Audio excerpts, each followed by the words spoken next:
আপনি একা বসে আছেন, নিস্তব্ধ পরিবেশ। হঠাৎই একটা বিড়াল আপনার কাছে এসে মৃদু নরম স্পর্শ পেয়ে বসে গেল। এটা কি শুধু এমনি এমনি, নাকি এর পেছনে রয়েছে আল্লাহ তাআলার অশেষ রহমত, নাকি আধ্যাত্মিক জগতের এক আনাগোনা? আমরা আজকের এই ভিডিওতে জানবো, বিড়াল যখন আপনার কাছে আল্লাহ তাআলা পাঠান, এর বিশেষ কিছু তাৎপর্য হতে পারে। এই ভিডিওতে এরকম 3টি বিষয় আপনারা জানতে পারবেন। বিড়াল একটা পবিত্র প্রাণী। বিড়াল যেখানে থাকে সেখানে কোনোদিন অপবিত্র পাবেন না। বিড়ালকে শান্তির প্রতীক হিসাবে বলা হয়। মহান আল্লাহ তাআলা যখন আপনার কাছে বিড়াল পাঠান, এর 3টি কারণ আমরা এখন জানবো। আল্লাহর সৃষ্টির মাধ্যমে সান্ত্বনা দেওয়া। আল্লাহর রহমত অসংখ্যভাবে মানুষের কাছে পৌঁছে।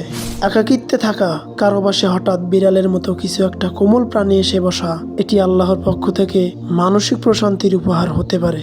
বিড়ালের কোমলতা অনেক সময় নিঃসঙ্গতা ভাঙে, যা মনে করিয়ে দেয় আল্লাহ তার বান্দাকে ভুলে যান না। ফেরেশতা ও পবিত্রতার পরিবেশ। ইসলামে বিড়ালকে পবিত্র প্রাণী বলা হয়েছে। সহিহ হাদিসে আছে, বিড়াল অপবিত্র নয়, তারা তোমাদের মধ্যে ঘোরাফেরা করে। আবু দাউদ। হঠাৎ বিড়ালের পাশে বসা অনেক সময় এমন পরিবেশের ইঙ্গিত দেয় যেখানে ফেরেশতা আগমনের উপযোগী। সেই ব্যক্তি হয়তো ইবাদতে, দোয়ায় বা আল্লাহর স্মরণে ছিলেন, যা প্রশান্তিময় প্রভাব বিড়ালও টের পেয়েছে। আত্মার প্রশান্তির আকর্ষণ। আধ্যাত্মিকভাবে কিছু প্রাণী এমন স্থান বা ব্যক্তির সাথে আকৃষ্ট হয় যেখানে সুখ, প্রশান্তি ও ভালোবাসা ছড়ায়।